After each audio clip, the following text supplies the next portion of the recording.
The Mandalorian is the first live-action Star Wars TV series and follows the events 5 years after the Return of the Jedi. The cast includes names such as Pedro Pascal, Carl Weather, and Gina Carano. Wait, something sounds familiar. That's because Carano has been in some big movies before this too. Let's take a look at where else we've seen Cara Dune before The Mandalorian. First up, she was a champion mixed martial artist. For those of you who follow MMA, you may remember Carano as the one who retired right after she suffered her first defeat against Chris Cyborg. She competed in the featherweight category and was also known as Conviction and Crush of American Gladiators. Before she began competing in mixed martial arts, Carano also held an impressive Muay Thai record of 12 wins, 1 loss, and 1 draw. She competed in the first ever sanctioned female MMA bout in Nevada in 2009, so she's a bit of a pioneer there. Many called her the face of women's MMA, a title that she herself wasn't quite comfortable with. Up next, her big screen breakthrough came with Haywire. Gina started transitioning from the ring to the screen in the early 2010s. Although Carano made her big screen debut in the martial art movie Blood and Bone, she got her big breakout role in 2011's Haywire, where she played the character of a covert special agent who gets betrayed by her agency. As a way of trying to regain her freedom, she goes on a mission to hunt down the powers that be, only to find all the horrid stuff that her organization has been getting up to. It's honestly impressive that Carano got the lead role in the movie, despite the fact that she was still pretty new to Hollywood. It was the fighter's first major role, but she got a lot of praise from critics for holding her own against some of Hollywood's biggest stars, including Ewan McGregor, Michael Fassbender, and Michael Douglas. Critics were also quite pleased with her charisma and determination as a secret agent. Director Soderbergh was especially happy with how convincing her action sequences were. She is a former professional fighter, after all. She even did her own stunts, but we're really not surprised about that. It was actually this role that set her up for even bigger roles in some really popular movie franchises.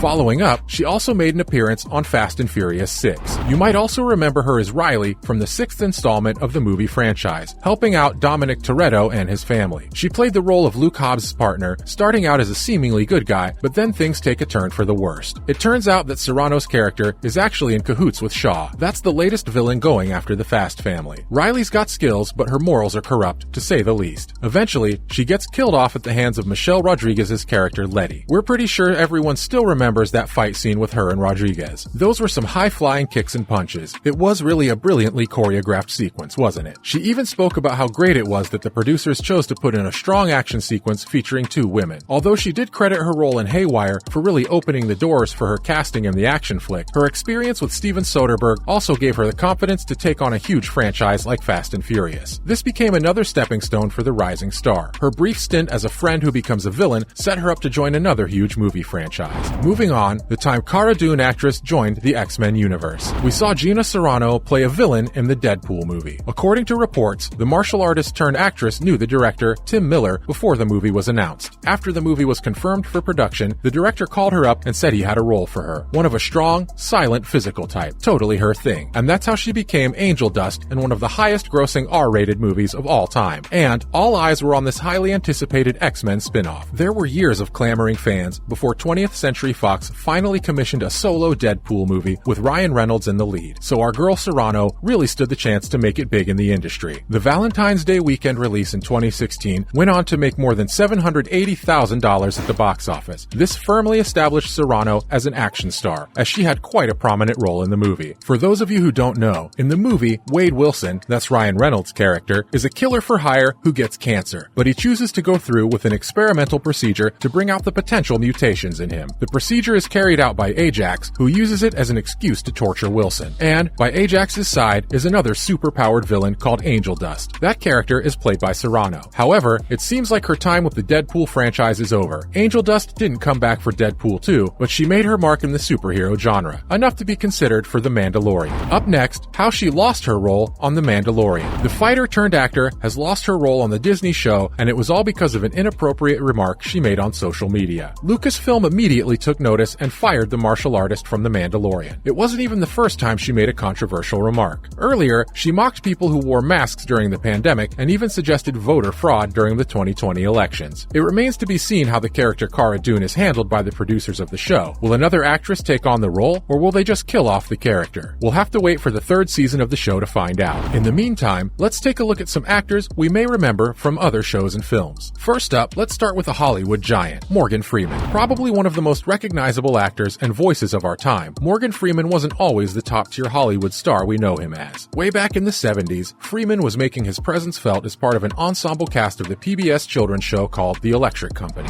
After studying theater arts in Los Angeles, Freeman was a regular on the children's educational show, produced by the same company that gave us Sesame Street. Honestly, we can't imagine him on a children's show. He took several roles on the show, including Easy Reader, DJ Mel Mounds, and Count Dracula. Hold on, was he the inspiration behind the iconic Count Dracula Muppet on Sesame Street? We'd believe that. Up next, there's Woody Harrelson, the star of Netflix's latest action comedy, The Man from Toronto. Harrelson has built up quite the character portfolio of hustlers, war veterans, and police chiefs. In The Man from Toronto, he plays the role of a ruthless killer for hire. But he was spotted as the always smiling bartender on one of NBC's longest-running sitcoms, Cheers. Woody Boyd is the bartender who really knows everyone's names. The character is one of a good-natured, simple, but well-meaning young man. Woody appeared in over 200 episodes of Cheers between 1985 and 1993. Although he joined the cast in the 4th season, he ended up getting 5 Emmy nominations during this stint, and won once for Outstanding Supporting Actor. Later on, he also made a guest appearance on the 6th season of Frasier in 1999. The episode is actually called The Show Where Woody Shows Up. By the way, Frasier is a Cheers spin-off. Harrelson also has another sitcom to his credit. He appeared as Grace's new boyfriend called Nathan in several episodes in 2001. Seems like TV Woody Harrelson was completely different from the movie version. Lastly, Raven-Symoné also started her career from a classic sitcom. And no, we're not talking about That's So Raven from the Disney Channel. The show is probably what shot her to stardom, but the actress started her career on another iconic show. Alright, we'll end the suspense. She appeared as the precocious Olivia on The Cosby Show. She was only 4 when she started appearing on the show and continued till she was 6. Back in 1989, at the age of 3, she actually auditioned for a role in Ghost Dad, another Bill Cosby production. She was way too young for it, but Cosby liked her so much that he made room for her on the sitcom. She was cast as his step-granddaughter. Raven first appeared in the premiere episode of the 6th season and stayed on till the series ended. The Disney alum also appeared in the TV movie Queen, based on a book by Alex Haley. She played the younger version of Halle Berry's lead character, who was a strong, biracial woman. That's a wrap for this video.